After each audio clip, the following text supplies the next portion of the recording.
There is a silent partner in your life that has been with you since the moment you took your first breath and will be with you until your last. It is a presence so constant and so intimate that you have likely ceased to notice it even exists. You are never truly alone because you are always accompanied by a voice that knows your deepest fears and your highest hopes. This voice is the stream of your own inner speech. If you were to pause right now and attempt to stop talking to yourself, you would find it to be an impossible task. You could no more stop your inner conversation than you could stop your heart from beating or your lungs from breathing. It is the very pulse of your consciousness. Most people move through their entire lives believing that these mental whispers are private and powerless things that vanish into the air like smoke. They believe that what they say in the secrecy of their own mind has no consequence upon the solid reality of the world around them. This is the single greatest illusion of the human experience, and it is the primary cause of all suffering and misfortune. We must wake up to the terrifying and wonderful truth that our inner conversations are not merely thoughts, but are the invisible causes of the circumstances of our life. The world you see around you right now is not a collection of random events or accidents, but is a hardened reflection of the conversations you have been having with yourself for days and weeks and years. When we look at the successful man or the woman who seems to live a charmed life, we often attribute their fortune to luck or education or connections. We look at the outside and try to find the cause on the outside. But if we could listen to the secret recordings of their mind, we would find that their inner speech is entirely different from that of the man who lives in constant failure. The man who struggles is unconsciously laying down tracks of defeat in his mind. He wakes up and mentally rehearses his problems. He argues with imaginary opponents while he brushes his teeth. He justifies his limitations while he drives to work. He is like a carpenter who is building a house while looking at a blueprint of a ruin. He does not realize that the mind is a creative engine that never shuts down. It is always producing. It is always manufacturing.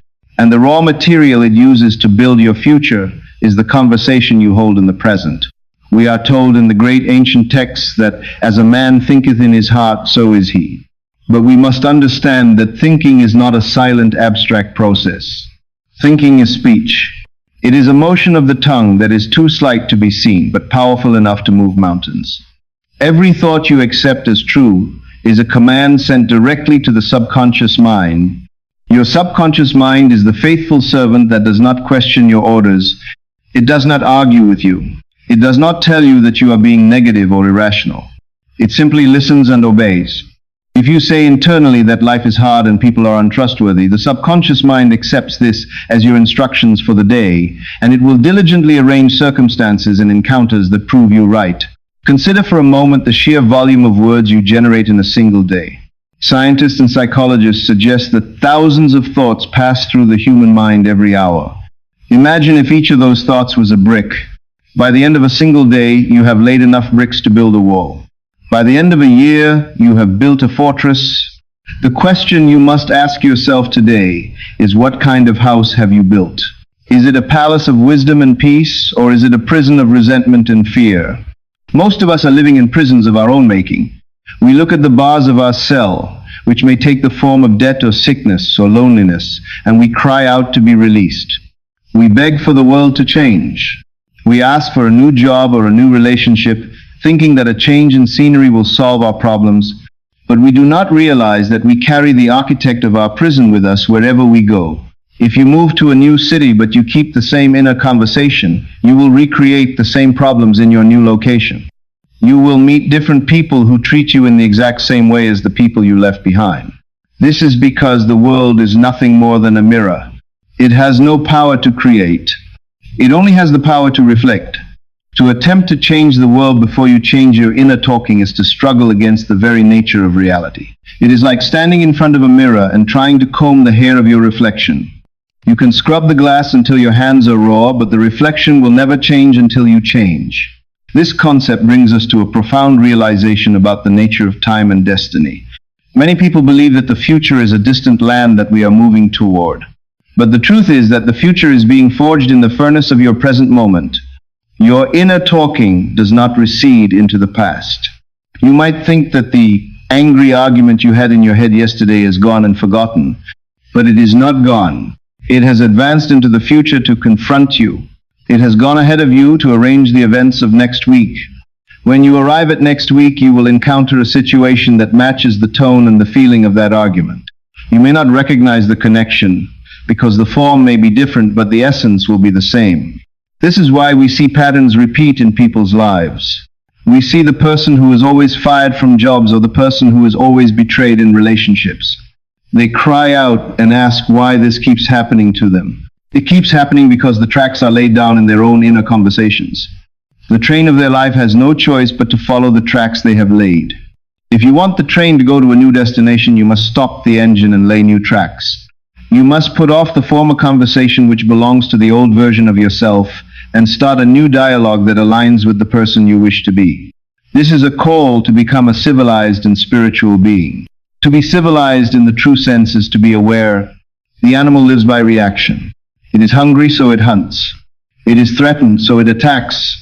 Most humans live at this reactive level. They react to the news. They react to the weather. They react to an insult. Their inner speech is entirely dictated by what is happening on the outside. If the news is bad, their inner speech becomes fearful. If someone is rude, their inner speech becomes defensive. They are slaves to the external world. But you are called to be a master. The master does not react. The master acts. The master chooses his inner conversation regardless of what the senses dictate. You may look at your bank account and see zero. The reactive man says, I am broke and I am scared. The master looks at the same zero and inwardly says, I am the creator of wealth and my supply is on its way. This requires a strength of character that few possess, but it is the only way to break the cycle of fate. When you discover the creative power of inner talking, you will realize your true function in life. You are not here just to survive and pay bills and die. You are here to learn how to wield the power of the word. You are here to learn that your imagination is the God power within you. The world is a magic circle of infinite possible mental transformations. At any moment you can step into a new reality by stepping into a new conversation. But you must be vigilant. We are creatures of habit, and the old conversations are seductive. They feel comfortable like an old pair of shoes, even if they are worn out and painful. You may find a strange satisfaction in feeling sorry for yourself or in being angry at a politician or a neighbor. There is a morbid pleasure in negative inner talking. It makes us feel self-righteous. It makes us feel justified. But you must recognize this for what it is. It is a trap. It is a slow poison that you are feeding to your own future. Every moment you spend in a negative inner argument is a moment you are investing in your own destruction. You are stealing from your own future happiness. You must become a watchman at the gate of your mind. You must inspect every thought that tries to enter. If a thought comes that is not lovely or of good report, you must refuse its entry. You must turn your back on it and immediately replace it with a thought that implies your wishes fulfilled. Understand that everything acts in conformity with this law. There are no exceptions. The chemical formula that the scientist uses in the laboratory is not more certain than this formula of the mind. Words are clothed in objective reality. What you whisper in the closet of your mind will be shouted from the rooftops of your experience. This removes all blame from the world. You can no longer blame your parents or your society or your luck. This is a terrifying responsibility, but it is also a glorious freedom. If you are the cause of your suffering, then you are also the cure. You hold the key in your hand right now. That key is your inner speech. You can turn that key in the lock of failure and open the door to success. You can turn that key in the lock of sickness and open the door to health. The tracks are waiting to be laid. The destination is yours to choose. Do not let another moment pass in unconscious chatter. Seize the helm of your mind. Direct your inner conversation with the precision of a laser. Speak only that which you desire to see and hear from the world. For your word is the law of your life, and it shall not return unto you void, but it shall accomplish that which you please, and it shall prosper in the thing whereto you sent it. This is the foundation upon which we will build the rest of this lesson. So let this truth sink deep into your soul before we move forward. We have established that your inner voice is the architect of your destiny, but now we must confront a difficult and uncomfortable question. If this power is ours to command, Why do so many of us live in a state of perpetual struggle and dissatisfaction? Why would any rational person choose to build a life of poverty or sickness or conflict? The answer lies in the title of this lesson. It is because we are caught in a trap, and that trap is our own lack of consciousness. We are asleep at the wheel of our own lives. We believe we are awake because our eyes are open, and we are moving our bodies through space. But spiritually and mentally, most of us are in a deep hypnotic slumber. In this sleep, we do not act, but we react. We do not choose our thoughts, but we accept whatever thoughts are triggered by the events of the moment. This is the unconscious trap. It is a cycle where the effect becomes the cause and the cause becomes the effect. You see something in your world that you dislike, perhaps a pile of unpaid bills or a cold attitude from a partner.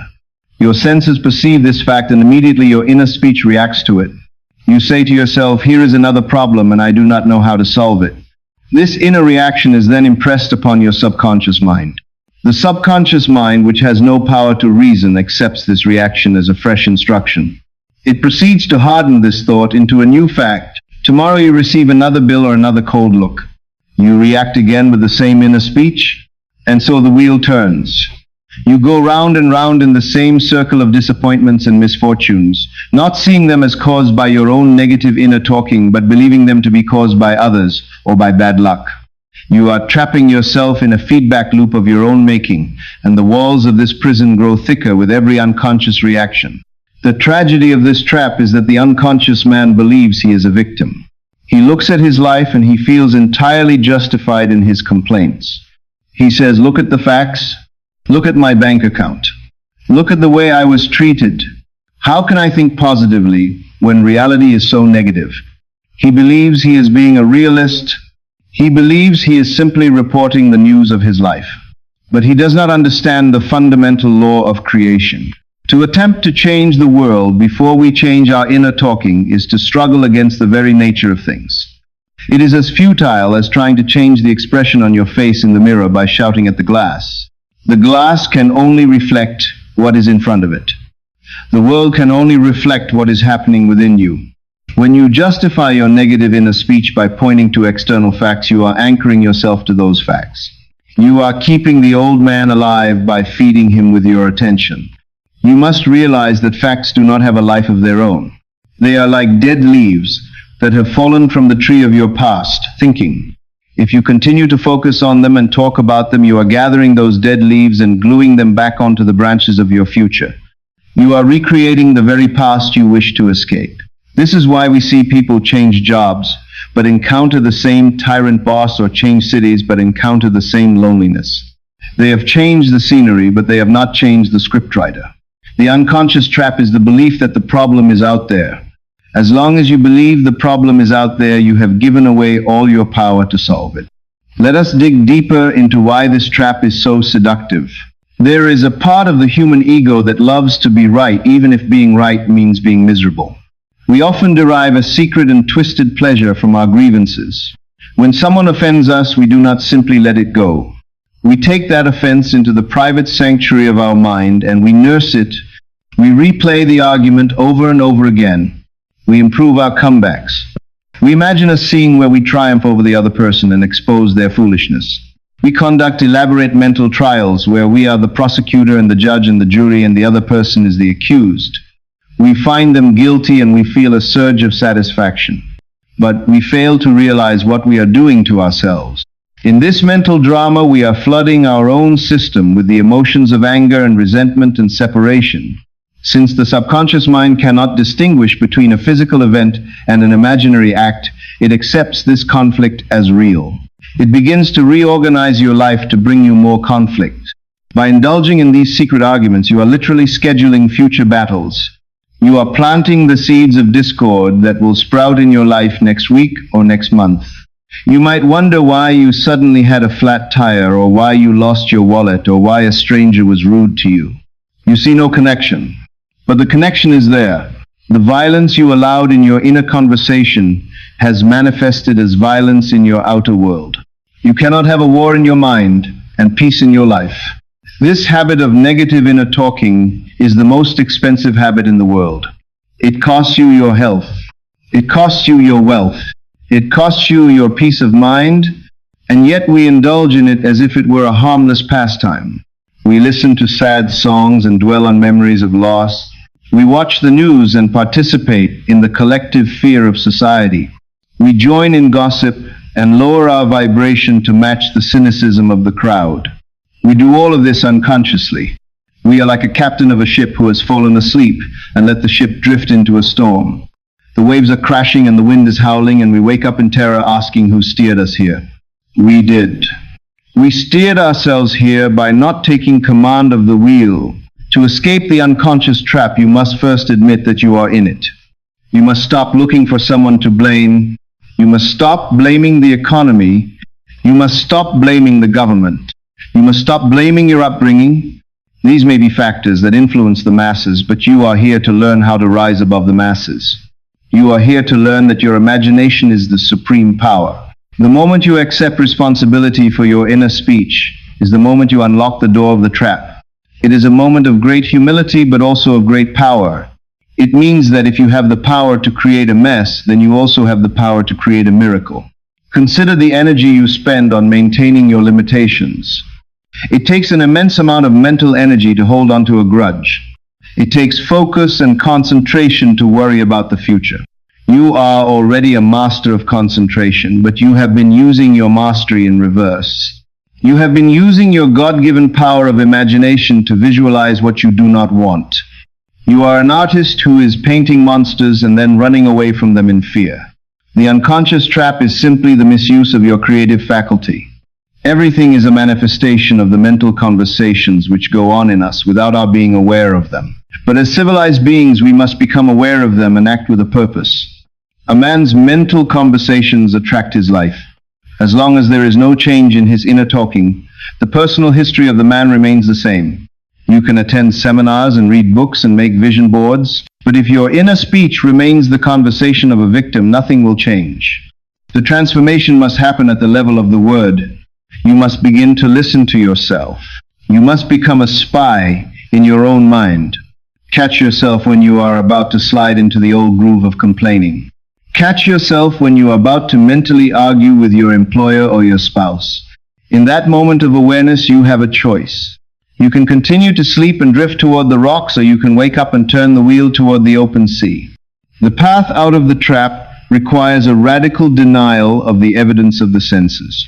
This is where most people fail because they are addicted to sensory validation.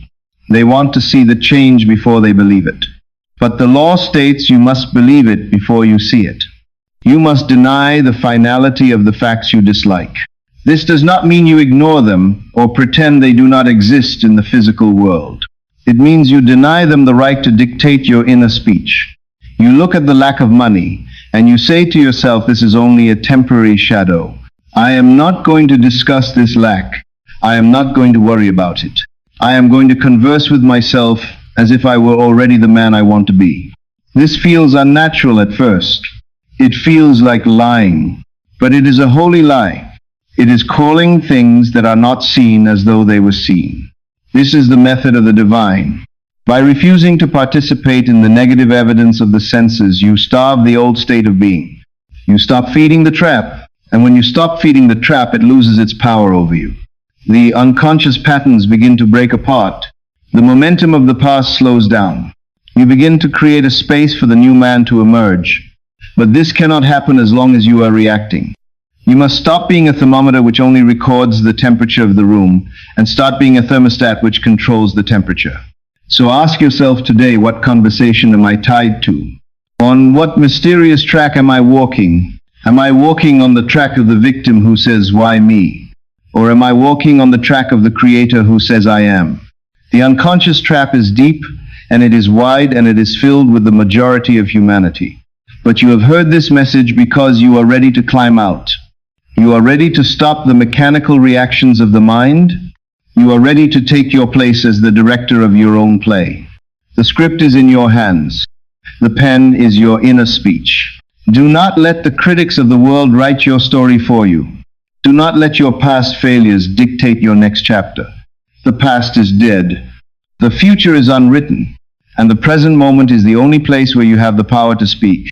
Speak a new word.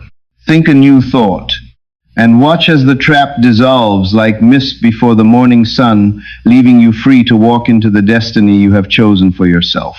This is the work we are here to do, and there is no more important work in the entire universe than the mastery of your own inner speech. We have spoken of the trap of unconscious reaction, and now we must apply this understanding to the most volatile and emotional aspect of our lives, which is our relationships with other people. Nothing causes us more distress than the behavior of others. We feel victimized by a tyrant boss, or neglected by a distant spouse, or judged by a critical parent. We look at these people and we see them as independent forces acting against us. We believe they have free will to hurt us, and we believe their attitude is a fixed reality that we must struggle against. But I tell you today that this is the greatest illusion of the human senses. There is no power outside of you that can hurt you, unless you first authorize it within the silence of your own soul. We are now going to explore the mirror principle, which is the spiritual law that states everyone is you pushed out. The people in your world are not separate entities acting randomly. They are messengers. They are echoes.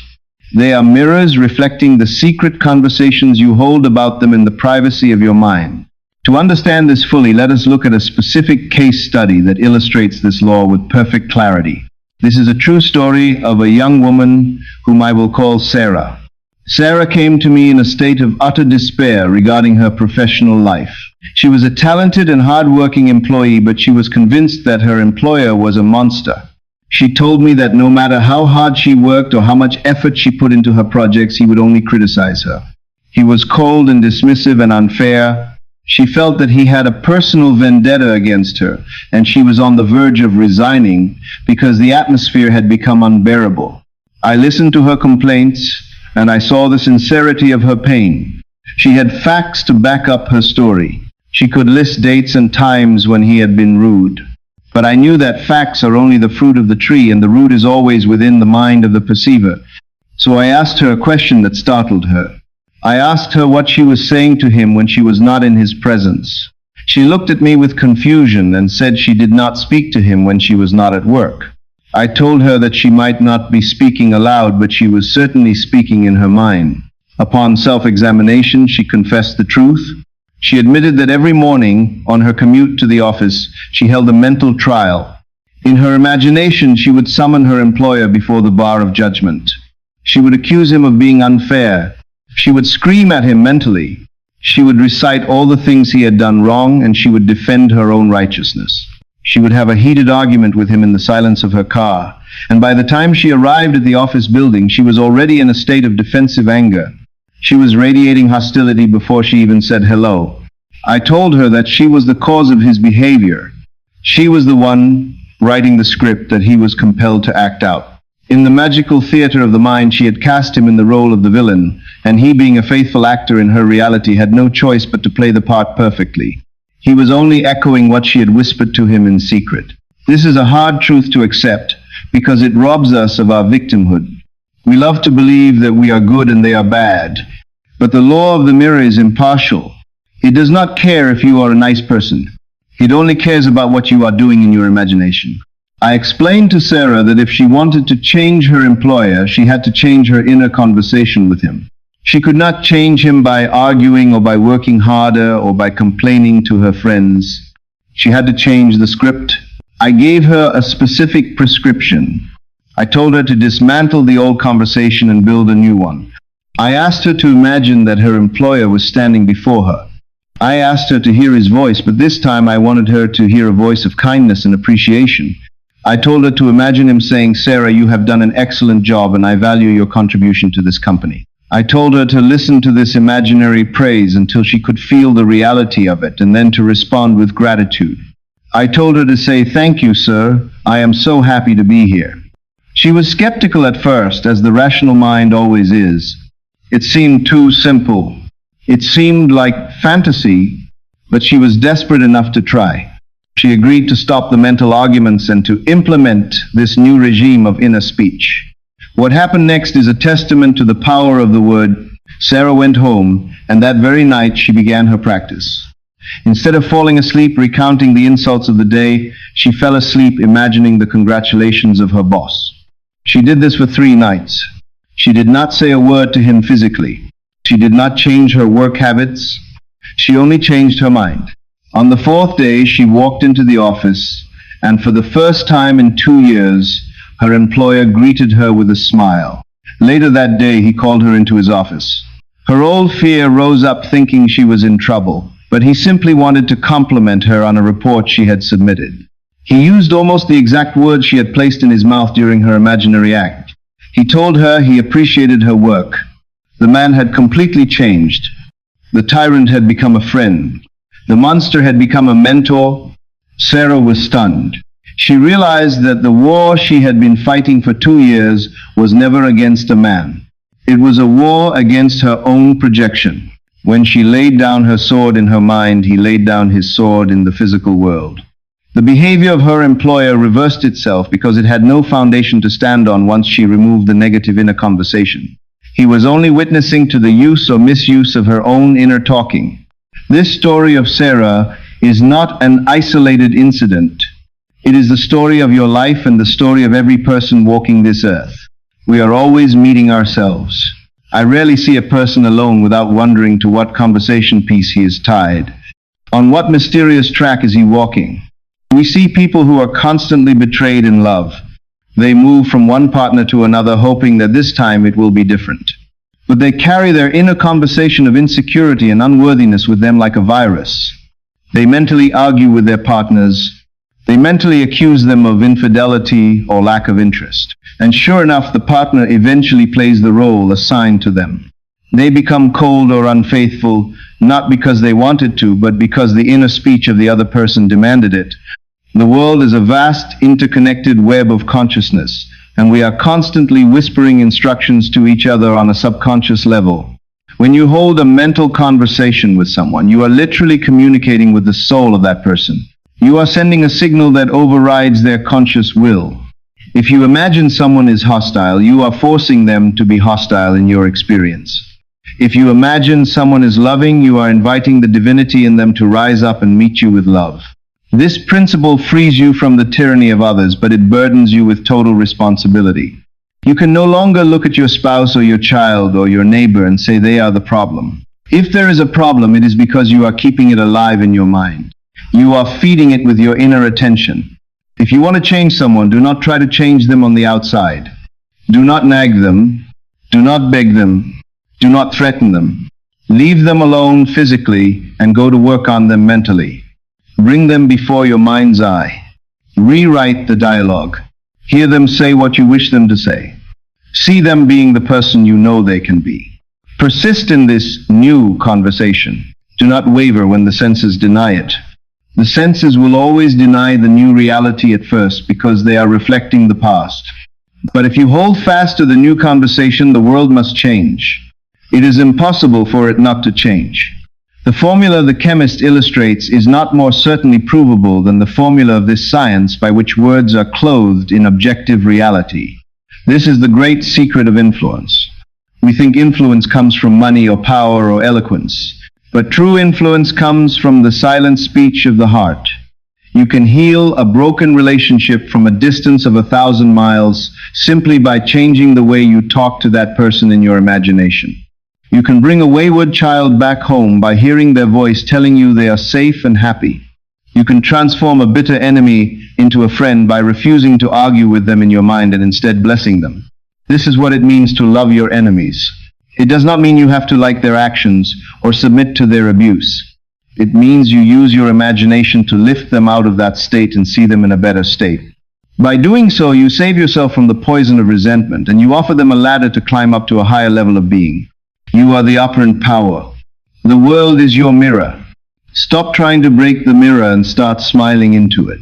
Start speaking words of love and success and health into it, and you will find that the world, which once seemed so hostile and cold, will reflect your own light back to you with a grandeur and a beauty that you cannot currently conceive. This is the application of the law. This is how you reclaim your dominion. You are not a victim of circumstances. You are the author of the play, and every person in your life is waiting for their new script. Give it to them tonight. We have observed the reflection in the mirror, and we have acknowledged the trap of the unconscious. But now we must descend into the engine room of creation to understand exactly how this machinery works. It is not enough to simply know that your thoughts create your reality. You must understand the mechanics of this creation so that you can operate it with the precision of a master rather than the clumsiness of an amateur. We must turn our attention to the two greatest gifts that have been bestowed upon humanity, gifts that distinguish us from every other creature walking the earth. These two gifts are mind and speech. The ancients in their deep wisdom understood that these two faculties were not merely survival tools, but were the very instruments of immortality. They taught that if a man uses these two gifts rightly, he will differ in nothing from the immortals. This is a bold claim, but when we analyze the nature of reality, we see it is the absolute truth. You possess a mind that can conceive of things that do not yet exist, and you possess the power of speech to call those things into being. But when we speak of speech here, we are not referring to the audible sounds that vibrate your vocal cords and travel through the air to another person's ear. That is only the shadow of speech. The true power lies in the inner speech, the silent movement of words within the consciousness that never ceases. This inner speech is the creative fiat. It is the word of God moving upon the face of the deep. To understand this mechanism, you must grasp that the word is not something written in a book, nor is it a command spoken by a deity in the sky. The word is very near to you. It is in your mouth and in your heart. Your inner conversation is the word of God in action. Every time you say I am, you are announcing a creation. When you say I am tired, or I am poor, or I am lonely, you are not just describing a condition. You are commanding the infinite power within you to produce that condition. Mind is the Father, and speech is the Son. The mind conceives an idea or a state, and the inner speech clothes that idea in form. They are not separate. They are one and the same process viewed from different angles. You cannot change your mind without changing your speech, for speech is the image of the mind. This is why willpower so often fails. A man tries to change his life by sheer force of will. He tries to force himself to be rich or to be healthy while his inner conversation remains the same. He is like a man trying to drive a car forward while his foot is slammed on the brake. The engine roars and the wheels spin, but the car does not move because the mechanism is in conflict. This brings us to the most critical law of this divine mechanism, which is the law of agreement. The prophet asked a question that rings through the ages and demands an answer from each of us. Can two walk together except they be agreed? This is not just a question about human relationships. It is a question about the relationship between your desire and your inner speech. These are the two that must walk together. If you desire success but your inner speech is murmuring about failure, these two are not agreed. If you desire health, but your inner speech is constantly discussing symptoms and fear, these two are not agreed. And because they are not agreed, you cannot move forward. You are torn apart by a civil war within your own consciousness. The house divided against itself cannot stand. Most people live their entire lives in this state of division. They want one thing, but they speak of another. They pray for peace, but they prepare for war in their minds. To become a master of the divine mechanism, you must bring these two into alignment. Your inner speech must match your fulfilled desire. You must speak internally from the premise that you already have what you want. This is the marriage of the mind and the word. When the desire and the inner speech are agreed, when they walk together in harmony, there is no power in the universe that can stop the manifestation of that agreement. It creates a momentum that bridges the gap between the invisible and the visible. Let us look deeper at how this mechanism processes your reality. Everything in your visible world is a manifestation of the mental conversations which go on in us without our being aware of them. The world is nothing more than your inner speech made visible. The chairs you sit on, the clothes you wear, the relationships you hold, were all once invisible conversations in the mind of man. Someone had to say internally, let there be this thing before it could appear. You are doing this every moment. You are always harvesting the fruits of your past conversations. If the fruit is bitter, it is because the seed was bitter. You cannot plant a seed of thistle and expect to harvest a rose. Similarly, you cannot plant words of despair and expect to harvest a life of joy. The mechanism is impersonal. It does not judge you. It does not say that you are a bad person for thinking negative thoughts. It simply produces the result. It is like electricity. Electricity can be used to light a home and cook a meal, or it can be used to electrocute a man. The electricity does not care. It only responds to how it is used. Your inner speech is that electric power. You have been using it unconsciously to shock yourself and burn your world, but now you can choose to use it to illuminate your life.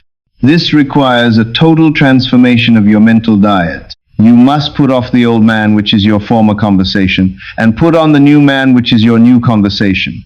This phrase, put off the old man, is not a religious metaphor. It is a psychological instruction. The old man is simply a bundle of habits and prejudices and old conversations that you have identified with. It is the voice that says, I am not good enough, or I always fail, or nobody loves me. That is the old man speaking. As long as you allow that voice to dominate your mind, you are keeping the old man alive. To put him off, you must starve him of attention. You must stop listening to him. You must stop identifying with him. You must clothe yourself in a new identity, and the fabric of that new identity is your new inner speech. When you start to say internally, I am successful, I am loved, I am secure, you are putting on the new man. At first, this new garment may feel strange. It may feel loose and uncomfortable because you are so used to the tight rags of your limitations. You may feel like an imposter. This is natural. Do not be discouraged by the feeling of artificiality in the beginning. Every new habit feels artificial until it becomes second nature. You are learning a new language. You are learning the language of the fulfilled desire. You must practice this language until you speak it fluently. You must rehearse your noble inner conversations until they are more real to you than the gossip of the world.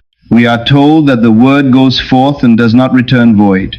This means that every inner act of speech is a missile sent into the future. It has a target and it will hit that target. Most people are firing missiles at their own feet. They are cursing their own future with their idle words. We must become conscious snipers of the mind. We must aim our inner speech with intention. If you have a friend who is in trouble, do not spend your time worrying about them or talking about their misfortune. That is a misuse of the divine mechanism. Instead, aim a missile of loving inner speech at them. Hear them telling you that they are safe and that the problem is resolved. In this loving, knowing communion with another, you are mediating God to them. You are using your power to lift them up. This works because at the deep level of the divine mechanism, we are all one. There is no separation. Your inner speech resonates through the entire web of consciousness. When you lift another up in your mind, you are lifting yourself up. When you condemn another in your mind, you are condemning yourself. The mechanism is unified. It is a seamless garment. You cannot harm another without harming yourself, and you cannot bless another without blessing yourself. The transformation of self requires that we meditate on a given phrase, a phrase which implies that our ideal is realized, and inwardly affirm it over and over and over again until we are inwardly affected by its implication, until we are possessed by it. This is how you drive the new concept into the subconscious machinery. You repeat the new word, you repeat the new conversation, you do it with feeling, you do it with conviction. You do it until the mind grabs hold of it and says, yes, this is true. Once the mind accepts it as true, the mechanism takes over. You no longer have to struggle. You no longer have to force it. The subconscious mind proceeds to unfold the means and the ways to bring it to pass. You may not know how it will happen. You do not need to know how. The how is the business of the divine mechanism. Your business is the what. Your business is the end. Your business is to remain faithful to the new inner conversation. This is what it means to keep the faith. It does not mean holding on to a religious dogma. It means remaining loyal to your unseen reality. It means refusing to let the evidence of the senses dictate your speech. So, as you move forward from this moment, realize that you are carrying within you a power that created the stars. You are not a helpless victim of fate. You are a dynamo of creative energy. But this energy must be channeled. It must be directed. It is directed by the words you whisper in the silence. Speech and mind are your guides. If you use them rightly, they will lead you into the troop of the gods. They will lead you to a life where you are the master of circumstances rather than the slave. This is the secret that has been hidden in plain sight. It is the secret that the successful know instinctively and the failures ignore. It is the divine mechanism of your own being. Embrace it, respect it, and use it to build a world that is worthy of the divinity that lives within you. The power is in your tongue and in your heart. Use it now. Before we proceed to the practical application, the specific diet that will cleanse your mind, I invite you to pause for a moment. If you are finding value in this deep dive into the law of consciousness, and you wish to commit to this path of self-mastery, please take a second to click the subscribe button below. By doing so, you are not just supporting this channel. You are signaling to yourself that you are ready for the higher knowledge. Join our community of awakened creators. And now, let us discover exactly how to start your mental diet. We have now arrived at the most critical juncture of our journey together. We have explored the theory and the mechanics and the laws, but knowledge without application is a burden rather than a blessing. It is not enough to know that your inner speech creates your reality. You must now take up the tools of the builder and begin the work of construction. This brings us to the practice that I call the mental diet. Just as you would not expect to have a healthy physical body if you fed it poison and trash every single day, so too you cannot expect to have a healthy and successful life if you feed your mind with toxic conversations. A mental diet is exactly what it sounds like.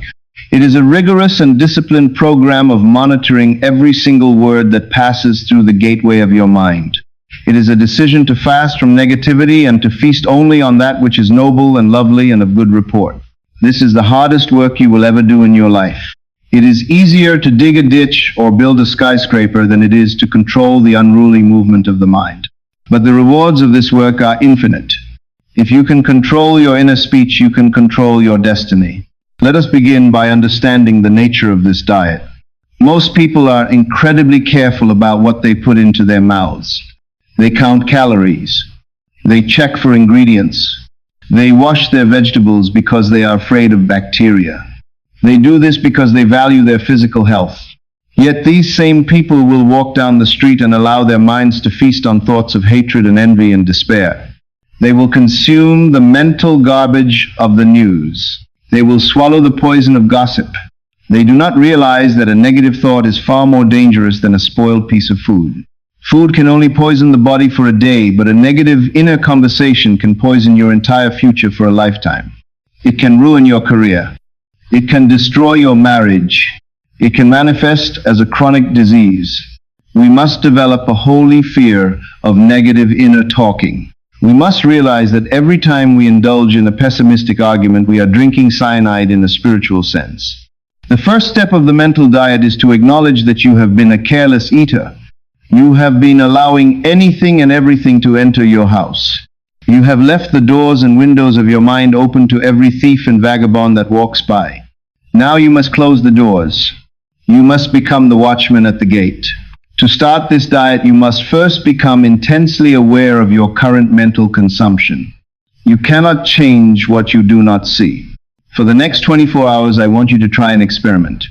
Observe your thoughts as if you were watching a stranger. Listen to the voice in your head. What is it saying? Is it complaining about the weather? Is it judging the person standing next to you in line? Is it replaying a failure from 10 years ago? Is it worrying about a bill that hasn't arrived yet? Do not judge yourself for these thoughts. Simply observe them. You will likely be shocked by the sheer volume of negativity that flows through you. You will realize that you are addicted to drama. There is a part of the human ego that loves to feel bad. It loves to feel victimized because that gives it a sense of identity. But you are not that ego. You are the observer. By observing the thoughts, you create a space between you and them. You break the identification. You realize that you are not the voice in your head, but you are the one who is listening to it. This is the beginning of freedom. Once you have established this observation, you must move to the second phase, which is rejection. This requires a certain kind of spiritual violence. I do not mean physical force, but a firmness of will. When a negative thought arises, you must not entertain it. You must not invite it in for tea. You must not argue with it. Most people make the mistake of fighting their negative thoughts. If a thought comes that says, I am going to fail, they start to argue with it and say, no, I hope I don't fail. By arguing with it, you are giving it attention. You are giving it life. The correct method is to cut it off. You slam the door in its face. You refuse to engage. You treat it like an unwanted telemarketer. You simply hang up the phone. This requires vigilance. You might have to do this 100 times in a single hour. The old man is persistent. He wants to survive. He will knock on the door again and again, disguised as logic or disguised as realism. He will say, "Look at the facts, you really are in trouble. Do not listen." Slam the door. This is the discipline of the mental diet. It is a refusal to dwell in any state that you do not wish to experience in your outer world. But nature abhors a vacuum. You cannot simply empty the mind and leave it blank. If you throw out a negative thought and do not replace it with something else, the negative thought will rush back in with 7 others worse than itself. Therefore, the third and most important phase of the mental diet is substitution. You must immediately replace the negative inner conversation with a positive one. This is not about lying to yourself. It is about selecting a new reality. If the thought comes that says, "I cannot afford this," you must instantly replace it with the thought, "I am divinely supplied and money flows to me easily." If the thought comes that says, "He hates me," you must instantly replace it with the thought, "He respects and values me." You must have a library of positive affirmations and conversations ready at hand.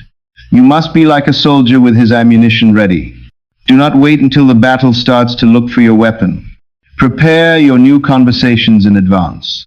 Know exactly what you want to be true and have the words ready to affirm it. When the negative thought attacks you, counterattack with the new word.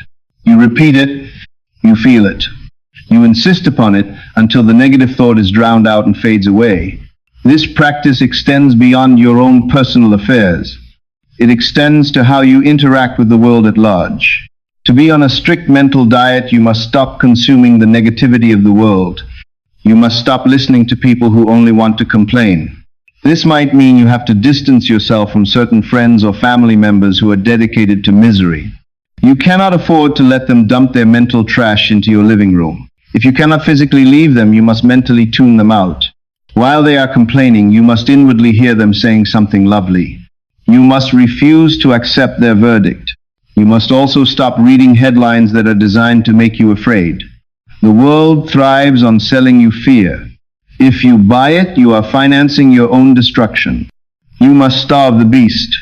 Feed your mind only with ideas that inspire and uplift. Read great books. Listen to great music. Meditate on the promises of your own divinity. Your mind is a garden. If you do not plant flowers, weeds will grow automatically. You must be the gardener who pulls the weeds daily and waters the flowers with your attention. There is a powerful psychological law that says we become what we behold. If you behold failure and sickness and poverty in your mind, you will become them. If you behold success and health and abundance, you will become them. The mental diet is simply the act of choosing what you behold. It is a conscious redirection of the inner eye. You might ask, how long must I stay on this diet? The answer is forever. But for the sake of training, I challenge you to try it for just 7 days. 7 days of total mental purity. If you slip and dwell on a negative thought, do not beat yourself up. Just get back on the diet immediately. The past is dead. The only moment that matters is now. In this present moment, you have the power to change the channel. If you persist in this for 7 days, you will see miracles. The atmosphere around you will change. People will treat you differently. Opportunities will appear out of nowhere. This is not magic. It is the law. You are changing the signal you are broadcasting to the universe, and the universe is changing the picture it is sending back to you. Do not be deceived into thinking that this is a passive process. It is an active and dynamic state of being. It requires energy. It requires passion. You must be passionate about your own transformation. You must want to be free more than you want to be right. Many people would rather be right about their misery than be happy. They want to prove to the world how hard they have it. They wear their suffering like a badge of honor. You must throw away that badge. You must decide that you are done with the drama. You are done with the story of the victim. You are writing a new story now. A story of triumph. A story of joy. And this story is written one word at a time, one thought at a time. Every time you choose a positive inner conversation over a negative one, you are winning a victory. You are adding a brick to the palace of your future. Do not despise the day of small beginnings. One changed thought may seem insignificant, but it is the seed of a forest. Consider the words of the ancient prophet who said, "I have set before you this day life and good, death and evil, blessings and cursings. Therefore choose life." Note that he said choose. It is a choice. It is not a feeling. You may not feel like thinking positively. You may feel depressed. You may feel angry. That does not matter. You can still choose. You can choose to speak words of life even when you feel like death. You can choose to speak words of wealth even when you feel poor. And because the law is that the feeling follows the action, if you persist in the positive speech, the positive feeling will eventually come. You do not wait for the feeling to start the diet. You start the diet to create the feeling. This is the secret of the masters. They do not wait for inspiration. They create it. They do not wait for joy. They generate it. And they generate it through the control of their inner speech. So I invite you today to sign this contract with yourself. A contract of mental hygiene. Decide that from this moment forward you will be the guardian of your own soul. You will no longer allow the vandals of fear and doubt to trash your temple. You will sweep the floor of your mind. You will keep it clean. You will furnish it with thoughts of beauty and success. And in this clean and beautiful mental house you will host the Spirit of God. For God cannot dwell in a house of confusion and discord. Prepare the guest room of your mind, and the divine guest will come and bring gifts beyond your wildest imagination. This is the mental diet. It is the path to freedom. It is the key to the kingdom. Start today. Start now. And do not look back. We have discussed the philosophy of inner speech, and we have committed to the discipline of the mental diet. But now we must arm you with a specific instrument to surgically alter the events of your life. It is not enough to simply avoid negative thoughts. You must actively plant the seed of the specific desire you wish to harvest. To do this, we will use a method that leverages the most powerful aspect of your inner conversation, which is the sense of hearing. I call this the telephone technique. While many people struggle with visualization because they find it difficult to see pictures in their mind, almost everyone can hear a voice. You can hear the voice of your mother, or your best friend, or your partner instantly if you choose to. The auditory imagination is often more vivid and more persuasive to the subconscious mind than the visual imagination because sound touches the emotions more directly. Faith comes by hearing. Therefore, we will use this faculty to create a scene that implies the fulfillment of your desire. The beauty of the telephone technique is its simplicity. It restricts the senses to a single focused action and prevents the mind from wandering into unnecessary details. You do not need to construct a background or worry about what you are wearing in the imaginary scene. You only need to focus on the conversation. To begin this technique, you must first understand the state required for its success. You cannot do this effectively while you are running around or distracted by the busyness of the day. You must induce a state akin to sleep. This is a state of physical humility and mental relaxation where you are on the verge of sleep but still in control of the direction of your attention. The best time to do this is at night, just before you drift off, or in the morning immediately upon waking, or perhaps in a quiet armchair during the afternoon. You must relax your body completely. Let the tension flow out of your muscles. Let your head rest comfortably. You are shutting out the objective world of the senses, so that you can open the door to the subjective world of the true reality. When the body is quiet, the door to the subconscious is ajar. This is the moment of power.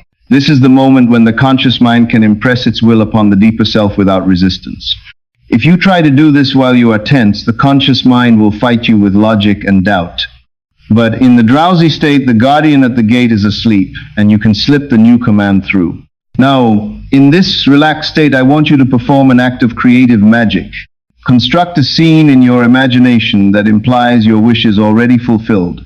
The most effective scene is a telephone call. Imagine that you are holding a telephone. Do not just think of a phone, but feel it. Feel the weight of it in your hand. Feel the texture of the surface. If it is a cell phone, feel the smooth glass. If it is an old receiver, feel the curve of the handle, bring it to your ear. In your imagination, physically make the motion of lifting your hand to your ear. This imaginary physical action helps to anchor you in the scene. Now you are going to hear a voice. This is the critical part. You must choose a person to speak to you. It should be someone whose voice you know well and someone who would naturally congratulate you on your good fortune. It could be a parent or a sibling or a supportive friend. The conversation must be short and it must be specific. Do not construct a long, rambling dialogue. It should be a brief exchange that captures the essence of the wish fulfilled. Imagine you hear the ring or the connection, then hear their voice. Hear them call you by name. Hear the tone of excitement in their voice. If your desire is a new job, hear them say, "I am so proud of you for getting that position." If your desire is a financial breakthrough, hear them say, "I knew you would succeed." If your desire is health, hear them say, "You sound amazing, you have never looked better." The words must imply that the event has already happened. We are not talking about the future. We are talking about the past. In your imagination, the event is a done deal and they are reacting to it. You are hearing the echo of your success in their voice. You must listen with all the intensity of reality. Allow the tone of their voice to thrill you. Feel the goosebumps on your skin. And then you must respond. This is a conversation, not a monologue. You must speak back to them in your mind. Say, "Thank you." Say, "I am so relieved." Say, "Isn't it wonderful?" The feeling of relief is the secret sauce of this technique. Relief is the feeling that comes when a burden is lifted. When you are trying to manifest something, there is often a feeling of anxiety or wanting. But when you have it, the wanting is replaced by relief. You must capture that specific emotion. When you say thank you in your imagination, mean it. Feel the gratitude welling up in your chest. You are sharing this good news with another, and in doing so, you are making it real. Once you have performed this short scene, do not stop. You must repeat it. Loop it over and over again like a broken record or a video clip on repeat. Hear the voice. Reply. Feel the relief. Hear the voice. Reply. Feel the relief. Do this until the scene takes on the tones of reality. Do it until you feel that you are actually there. As you persist, the imaginary world will begin to feel more real than the bed you are lying on. You might even find yourself crying tears of joy. This is a good sign. It means you have successfully impregnated the subconscious mind. You have planted the seed. The subconscious mind cannot tell the difference between a physical phone call and this imaginary one. It accepts your inner action as a fact. And once it accepts it as a fact, it will immediately begin to move mountains, to bring it to pass in your outer world. There is a mystery here that we must explore deeper. Why does involving another person make this so powerful? It is because life is a unity. When you imagine another person congratulating you, you are not just influencing yourself, you are influencing them. You are utilizing the network of consciousness. By hearing them tell you the good news, you are literally pulling that version of them out of the quantum field and into your experience. You are determining how they will interact with you in the future. You are also bypassing your own ego's resistance. Sometimes it is hard to believe I am wealthy, but it is easier to hear a friend say you are wealthy. The external confirmation, even if it is imagined, provides a psychological validation that bypasses our doubts. You are using the witness to establish the truth. In the mouth of 2 or 3 witnesses shall every word be established. You and your friend in the imagination are the witnesses to this new truth. If your mind wanders during this process, which it likely will, do not be discouraged. This is natural. The mind is like a puppy that wants to run away. Gently bring it back to the phone. Bring it back to the voice. Do not fight the distraction, just dismiss it and return to the scene. This is why we keep the scene short. If the scene is too long, the mind gets bored. A sentence or 2 is enough. I got the job. I am cured. I am married.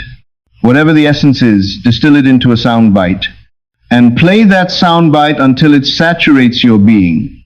You want to reach the point of saturation where you feel you cannot do it anymore because it is done. It feels finished. It feels solid. This technique serves another vital purpose. It prevents you from thinking of the how. When you focus on the end result, which is the congratulation, you are skipping over the messy middle. You do not need to worry about how the money will come or how the healing will happen. That is not your job.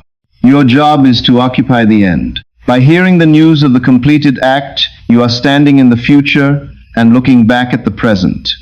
You are anchoring yourself in the timeline where your wish is already a fact. The bridge of incidents that leads from here to there will appear automatically. You do not build the bridge, you walk across it. The telephone conversation is your anchor on the other side. After you have completed the session and you feel the mood of accomplishment, you can either drift into sleep or get up and go about your day. But you must get up as a different person. You are no longer the person who is wanting. You are the person who has heard the news. You must carry the secret fragrance of that conversation with you. If doubts arise during the day, remember the phone call. Remember the voice. Remember the feeling of relief. Tell yourself it is done. I have heard it. I have accepted it. The physical confirmation is only a matter of time. The inner confirmation has already happened. Signs follow. They do not precede. You have the sign in your imagination, and that is the only sign you need. You can use this telephone technique for anything. You can use it to help yourself or to help others. If a friend is unemployed, hear them telling you they found work. If a family member is sick, hear them telling you they are better. It is the most loving use of your imagination. You are literally calling things that are not seen as though they were seen. You are speaking into the telephone of the universe, and the universe is listening. There is no limit to what you can communicate through this device. The only limit is your own ability to believe in the reality of what you are doing. But belief comes with practice. The more you do this, the more you will see results, and the more your faith will grow. So tonight I challenge you to pick up the invisible phone. Do not go to sleep thinking about your problems. Go to sleep hearing the solution. Let the last thing that touches your mind before unconsciousness be the voice of a friend confirming your success. Let that voice echo in the corridors of your dreams. For what you carry into sleep, you carry into the creation of tomorrow. Make your night work for you. Make your inner speech work for you. The telephone is ringing. It is the call of your destiny. Will you answer it? Will you accept the good news that is waiting for you? The choice is yours. Pick up the receiver and listen. We have now learned how to plant the seed in the silence of the night, but we must also learn how to tend to the garden during the noise of the day. This brings us to a concept that is often misunderstood and relegated to the realm of ancient history or superstition. That concept is prophecy. When we hear the word prophet, we usually imagine a bearded figure from thousands of years ago standing on a mountain and predicting the fall of empires. We think of prophecy as a mystical gift reserved for a chosen few who have the ability to see into the mists of time. But I tell you today that you are a prophet. Every single man and woman walking this earth is a prophet. You are prophesying your future with every breath you take, because you are prophesying with every word you speak inwardly. The difference is not that some have the gift and others do not. The difference is that the awakened man prophesies success and the sleeping man prophesies disaster. You have been predicting your own future for your entire life. When you wake up in the morning and say to yourself, this is going to be a terrible day, you are issuing a prophecy.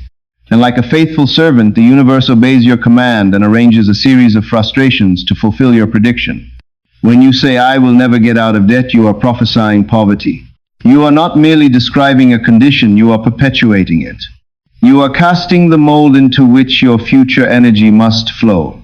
To understand the power of this daily prophecy, you must grasp the relationship between the inner world of thought and the outer world of events. There is often a delay between the prophecy and the fulfillment. This time lag is what deceives us. We speak a negative word today and we do not see the consequence immediately, so we think our words are empty. We do not realize that the seed has been planted underground. It takes time for the seed to germinate and break through the soil of reality. Because we do not see the immediate link, we become careless. We indulge in worry and fear and anxiety. But realize this clearly. Worry is nothing more than a negative prophecy. Worry is the act of visualizing a future you do not want and filling it with your emotion. When you worry, you are literally praying for something bad to happen. You are investing your creative energy into a disaster that has not yet occurred. You are constructing a future of pain and then walking into it. Why would you do this? Why would you use your divine power to build a dungeon when you could build a palace? The civilized man must learn to stop prophesying evil and start prophesying good. This requires a radical shift in how you view the present moment. Most people allow the present moment to dictate their inner speech. They look at the news and they react. They look at their bank balance and they react. They are slaves to the visible world. But the master understands that the visible world is only a dead echo of past conversations. The present facts are simply the result of what you said to yourself yesterday and last year. They are dead wood. If you react to them, you are breathing life back into the dead. To prophesy a new future, you must ignore the evidence of the senses and speak only of what you desire. You must become a seemingly delusional optimist in the privacy of your own mind. When the world says there is a recession, you must inwardly prophesy there is abundance in my world. When the doctor says there is no hope, you must inwardly prophesy health is flowing through my veins. You do not shout this on the street corner. You whisper it in the sanctuary of your heart. By doing so, you are overriding the collective prophecy of society with your own individual prophecy of truth. One power alone makes a prophet, and that is the imagination. The divine vision is simply the ability to see the end before it happens. You can tell if you have succeeded in making the future dream a present fact by observing your inner talking. If you are inwardly saying what you would audibly say were you physically present and moving about in your desired state, then you have succeeded. You can prophesy from these inner conversations and from the moods they awaken within you what your future will be. Ask yourself right now, what is the mood that dominates my life? Is it a mood of expectancy or a mood of dread? The mood is the carrier wave of the prophecy. You cannot prophesy success while you are in a mood of failure. The words and the feeling must match. If you catch yourself slipping into a mood of despondency, you must recognize that you are currently writing a tragedy. You are holding the pen. Stop writing. Cross out the lines. Change the mood. You change the mood by changing the inner conversation. Start to talk to yourself as if the good news had already arrived. The mood will shift. It may take effort, but it will shift. And once the mood shifts, the prophecy changes. Consider the immense responsibility this places upon your shoulders. You are not a victim of fate. You are the generator of fate. The stars do not control your life. Your genetics do not control your life. Your inner speech controls your life. This means that at any moment you can pivot. You can change the trajectory of your entire destiny in a split second. The past has no power over you unless you revive it with your present speech. You could have been a failure for 50 years. You could have made every mistake in the book. But if you stop resurrecting those mistakes in your mind and start prophesying a new man, that new man will be born. The universe holds no grudges. It does not punish. It only creates. It waits for your command. If you command joy, it gives joy. If you command sorrow, it gives sorrow. The future is a fluid substance that is waiting to be shaped by the mold of your word. You are the potter, and the future is the clay. Do not let the clay sit there shapeless. Do not let the clay be shaped by the random hands of the world. Put your hands on the clay and shape it with intention. This practice of positive prophecy is what allows you to live with confidence in a chaotic world. While others are running around in panic because of the economy or politics, you can walk with your head held high. You can walk with a secret smile because you know something they do not know. You know that your world is not determined by external forces. You know that you have already arranged your tomorrow by what you did in your imagination today.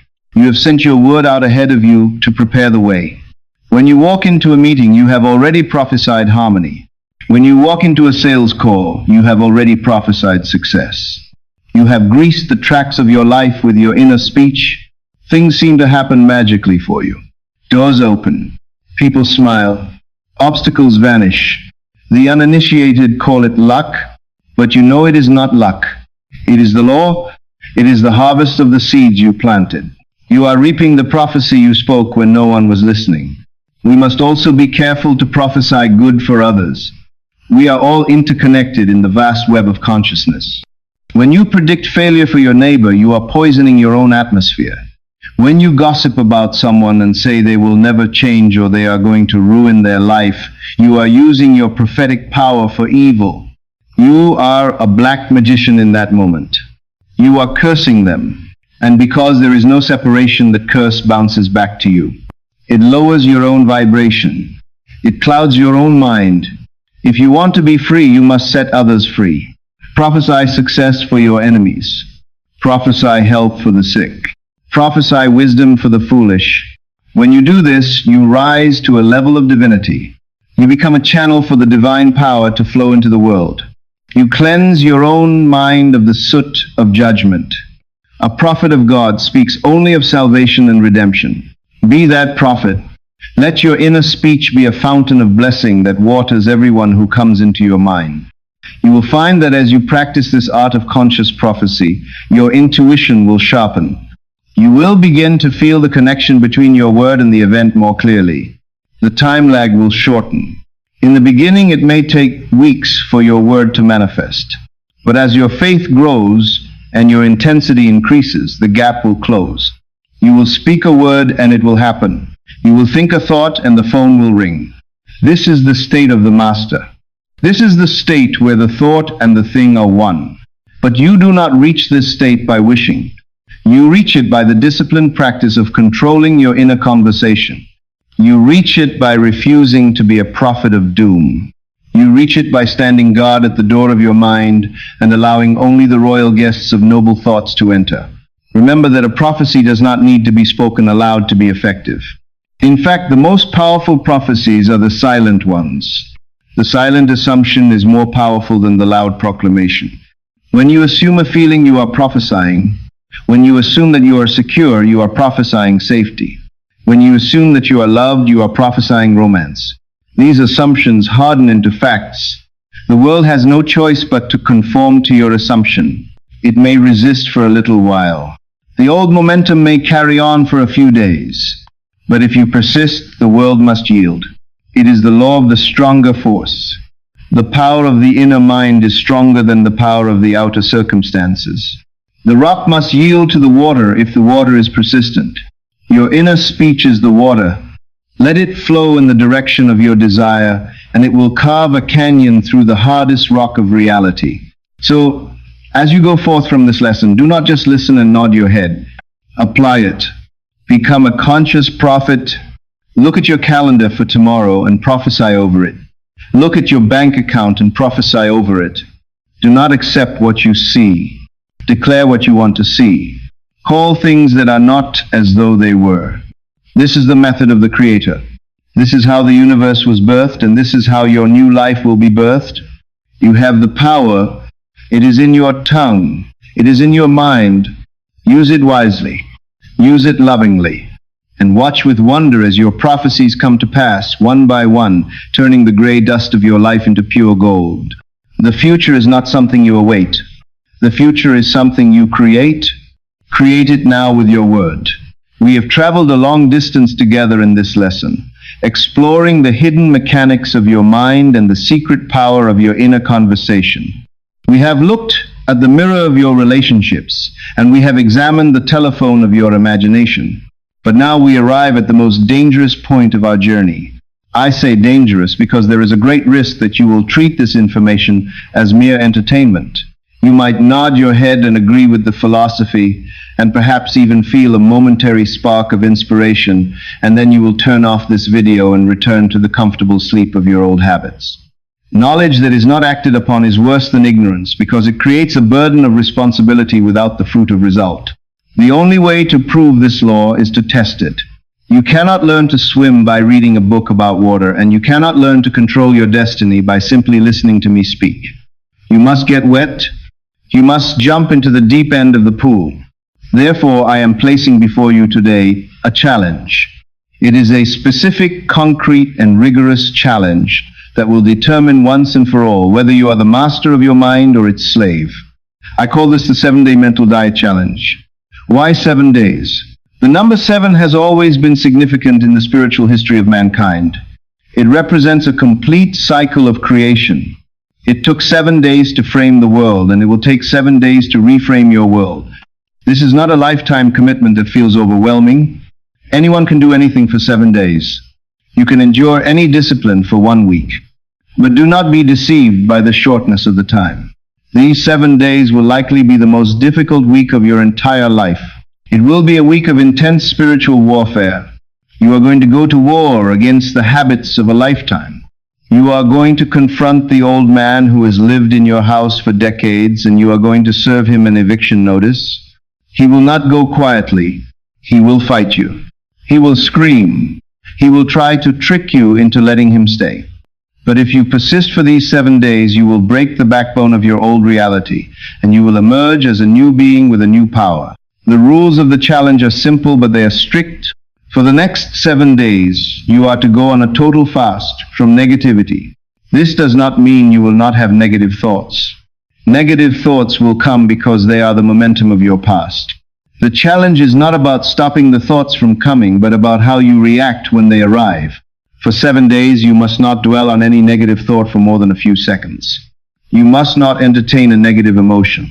You must not participate in a negative conversation with another person. If a negative thought enters your mind, you must immediately arrest it. You must shout stop in the silence of your mind, and you must instantly replace it with a positive thought or a thought of gratitude. If you catch yourself arguing with your boss in your head, you must stop and immediately start praising him. If you catch yourself worrying about money, you must stop and immediately affirm your abundance. You must do this every single time without exception. This is where the challenge gets difficult. If you indulge in negative thought, if you dwell on it and roll it around in your mind and get emotional about it for more than a minute, you have broken the diet. And if you break the diet, you must start over. You cannot patch it up. You cannot say, oh, well, I will do better tomorrow and keep counting. No. If you fail on day 3, you must go back to day 1. This rule is essential because it forces you to take every moment seriously. It creates a burning vigilance in your mind. You will become like a cat watching a mouse hole, waiting for the next thought to appear so you can pounce on it. This level of focus is what burns away the old neural pathways of failure. Most people are mentally lazy. They let their minds drift like a piece of driftwood on the ocean. This challenge forces you to grab the rudder and steer. You might ask, why must I be so extreme? Can't I just try to be a little more positive? The answer is no. You cannot clean a dirty garment by dipping it in dirty water. You need a period of absolute purity to cleanse the system. You are detoxing your soul. Just as a physical detox can cause headaches and discomfort, a mental detox will cause emotional discomfort. You might feel irritable. You might feel a strange sense of emptiness because you are no longer feeding on the drama that used to sustain you. You might find that your friends become annoying because they want to gossip and complain and you can no longer join them. You might feel lonely. This is the withdrawal symptom of the ego. The ego loves misery. It loves to be a victim. When you starve it of negativity, it panics. It will tell you that you are being fake. It will tell you that you are suppressing your feelings. Do not listen to it. You are not suppressing feelings. You are selecting feelings. You are choosing to plant roses instead of weeds.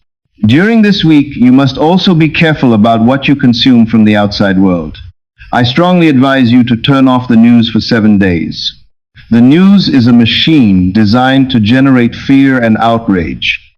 You cannot maintain a mental diet while feeding on the sewage of the world's problems. Stay off social media if it triggers feelings of envy or inadequacy. Read books that inspire you. Listen to music that uplifts you.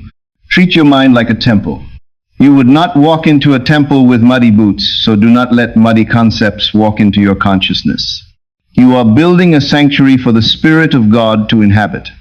If you keep the sanctuary clean, the divine presence will fill it. If you fill it with the trash of the world, the divine presence will remain dormant. If you persist in this challenge, you will notice something miraculous beginning to happen around day 3 or day 4.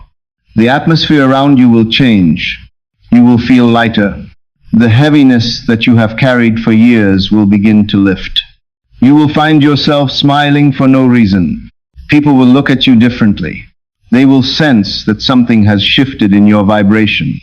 You will become a magnet for good things. Small coincidences will start to happen. Someone will call you with good news. You will find money on the street. A problem that has been stuck for months will suddenly resolve itself. These are the signs that the new inner conversation is taking root. The mirror of the world is beginning to reflect your new face. But do not get distracted by these signs. Keep your eyes on the work. Finish the 7 days. Do not underestimate the power of this week. It can save you years of struggle. Many people spend decades trying to change their lives by changing their jobs or their partners or their cities. They run from place to place, but they take their inner conversation with them, and so they recreate the same misery everywhere they go. You can save yourself all that time and energy by simply sitting still and changing your mind. If you change your inner speech, you do not need to move an inch. The world will move for you. The people will change. The circumstances will rearrange themselves. This is the path of the master. It is the path of least resistance. But the price of admission is this 7 days of discipline. It is a small price to pay for the keys to the kingdom. I want you to make a commitment right now. Do not say, I will try. The word try implies failure. Say, I will do this. Write it down on a piece of paper. I commit to the 7-day mental diet. Put that paper where you can see it every morning. Set an alarm on your phone to remind you every hour. Check your inner conversation. Ask yourself, what am I saying right now? Is it true? Is it lovely? Is it noble? If not, change it. Be ruthless. Do not have mercy on your negative thoughts. They have not had mercy on you. They have robbed you of your happiness and your potential for too long. Kill them with silence. Starve them to death by withdrawing your attention. And feed the new man with the bread of life, which is your positive inner speech. Imagine what your life would look like if you were completely in control of your mind. Imagine waking up every day with a sense of excitement and certainty. Imagine walking into a room and feeling that you radiate power and peace. Imagine having the ability to heal a relationship or attract wealth simply by having a conversation in your head. This is not a fantasy. This is your birthright. It is what you were designed to do. But you have forgotten who you are. You have fallen asleep and dreamed that you are a helpless mortal. This challenge is your alarm clock. It is time to wake up. It is time to remember that you are a creator. It is time to take dominion over the earth of your mind. If you fall off the wagon, do not beat yourself up. Guilt is just another negative emotion that breaks the diet. If you fail, simply forgive yourself instantly and start again. The goal is not perfection, the goal is persistence. Even if you have to restart the 7 days 10 times, you are still winning because you are becoming aware. The very act of trying to control the mind changes the mind. You are building spiritual muscle. You are developing the will, and eventually you will succeed. Eventually you will complete the 7 days. And when you do, you will never be the same again. You will have tasted the power of God within you, and you will never want to go back to the food of the swine. So I leave this challenge with you. It is in your hands. You can ignore it and go back to your old life of complaining and reacting. That is the easy road, but it leads to a dead end. Or you can accept the challenge and walk the steep path of discipline. It is hard, but it leads to the mountaintop. The view from the top is worth the climb. Everything you have ever wanted is waiting for you on the other side of this 7-day diet. Your health, your wealth, your love, your peace. They are all there waiting for you to claim them by the power of your word. Prove me wrong. I dare you. Put this law to the test and see if it will not open the windows of heaven and pour out a blessing that there is not room enough to receive. The time for talking is over. The time for action is now. Start your diet today. Start it this very moment and watch the miracles unfold. Now we arrive at the moment of truth, where we move from the intellectual understanding of the law to the spiritual experience of it. We have spoken of the power of the word and the mirror of the mind, but now we must enter the silence together and perform the great work of rewriting your destiny. I invite you now to set aside all distractions and prepare yourself for a journey into the deepest part of your being, where the creative power of the universe resides. If you are in a place where it is safe to do so, I ask you to close your eyes and disconnect from the world of shadows that surrounds you. Forget the room you are sitting in, and forget the chair that supports your weight, and forget the responsibilities that await you later in the day. For the next few minutes, none of that exists. The only reality is the reality of your imagination. We are going to enter the Holy of Holies within your own consciousness, and there we are going to plant the seed that will grow into your new life. Do not force anything, but simply follow the sound of my voice and let it guide you into the state akin to sleep, where miracles are natural and effort is unnecessary. Take a deep breath in through your nose, filling your lungs with the breath of life, and hold it for a moment, feeling the energy circulate within you. Now exhale slowly through your mouth, releasing all the tension and all the worry and all the doubt that you have carried with you. Let it all go. Imagine a wave of warm golden light descending from the top of your head and moving slowly down through your body. Feel it relaxing your forehead and smoothing out the lines of concern. Feel it loosening the muscles of your jaw, which is where we hold so much of our unspoken arguments. Let your tongue rest gently on the floor of your mouth. Feel the wave moving down your neck and into your shoulders, dropping them away from your ears. Let the relaxation flow down your arms into your hands and out through your fingertips. Feel your chest rise and fall rhythmically like the tides of the ocean. Let the wave move down your spine, softening every vertebra, and into your hips and legs all the way down to the soles of your feet. You are now completely supported by the earth. You are safe. You are secure. You are drifting into a deep and peaceful silence. In this silence, you are no longer a name or a body or a job title. You are simply I am. You are pure awareness without form or definition. Rest in this feeling of I am for a moment. This is the clay from which we will mold your new future. Now, from this place of deep peace, I want you to bring to mind a specific desire that you wish to fulfill. Do not think of how it will happen or when it will happen, for those are questions for the outer mind. Simply know what you want. Is it financial freedom? Is it a loving marriage? Is it the healing of your body? Define it clearly. Now we are going to use the telephone technique we discussed to make this desire a present fact. I want you to imagine that you are holding a telephone in your hand. Feel the weight of it. Feel the texture against your palm. Raise it to your ear. In your mind's eye, I want you to see the face of a person you love and trust. It could be a friend or a parent or a partner. See them clearly. Now you are going to hear their voice. This is the most important part. You must listen with the inner ear until you hear them speak to you. Hear the phone ring and hear them answer. Hear the excitement in their tone. They are calling to congratulate you on your good news. Listen closely to what they are saying. Hear them say, I am so proud of you. Hear them say, I knew you could do it. Hear them explicitly mention the fulfillment of your desire. If you wanted a promotion, hear them say, congratulations on the new position. If you wanted to sell your house, hear them say, I am so glad the house is sold. The words must imply that it is already done. It is not going to happen, it has happened. The struggle is over. The victory is won. Listen to the specific intonation of their voice.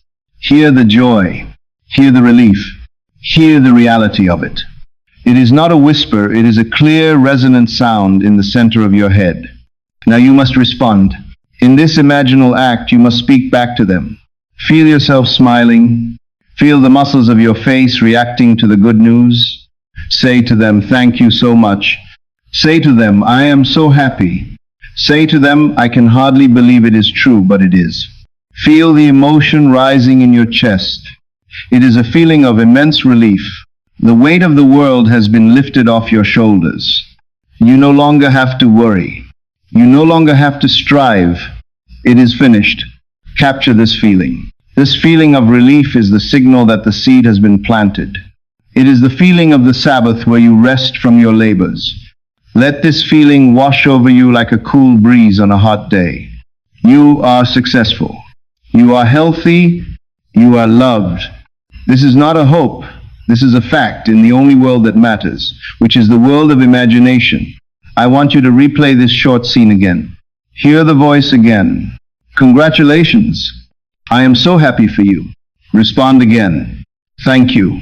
It is wonderful. Loop this scene over and over in the silence of your mind. Make it tighter. Make it clearer. Make it louder. Each time you do it, feel the reality of it deepening. You are etching this groove into your brain. You are commanding the subconscious mind to accept this as the truth. Do not worry if your mind wanders gently. Bring it back to the phone. Bring it back to the voice. Bring it back to the thank you. You are the operant power here. You are the director of this play.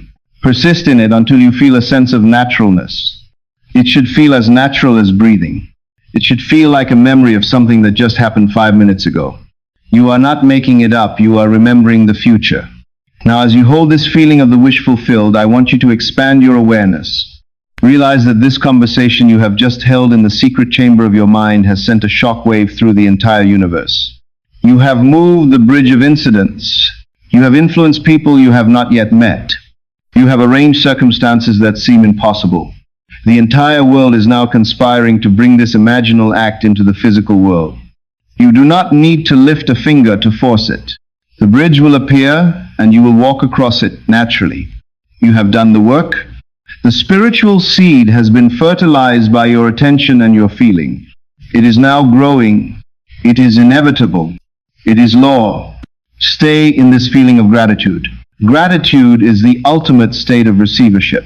When you give thanks, you are acknowledging that the gift has been received. Say thank you to the infinite intelligence within you. Thank you for this healing. Thank you for this abundance. Thank you for this love. Feel the gratitude vibrating in every cell of your body. Let it rewrite your genetic code. Let it rewrite your self-concept. You are no longer the person who sat down to listen to this video 10 minutes ago. You are a new creation. You have put off the old man and you have put on the new man. You are walking in a new identity. The past is dead and buried. The future is bright and secured. As we prepare to return to the waking world, do not leave this feeling behind. You are not leaving the reality, you are bringing it with you. You are going to carry this secret scent of success into your day. When you open your eyes, you will see the same room and the same world, but you will see it through different eyes. You will see it with the eyes of a master. You will know that the shadows around you must conform to the light you have kindled within. Do not discuss this with anyone. Do not ask for validation. You have validated it yourself.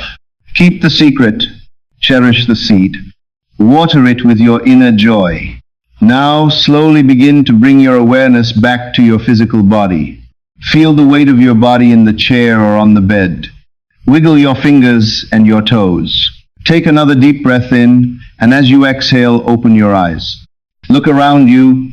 The world may look the same, but you know the truth. You have changed the cause and the effect must follow. Go forth from this moment with the confidence of a king or a queen. Walk with the dignity of one who commands their own destiny. Remember the conversation. Remember the voice. Remember the feeling. It is done. It is finished. And so it is. Now, the work begins. Do not let this knowledge fade like a dream upon waking. I ask you to engage with this community. Go to the comments section below and write a simple phrase. I accept the challenge. Let this public declaration be the first step of your new destiny. If you know someone who is struggling, someone who is trapped in a cycle of negativity, share this video with them. Be the light that wakes them up. Thank you for watching.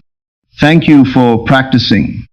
And remember, the conversation is yours to choose. Subscribe for more wisdom, and I will see you in the next lesson.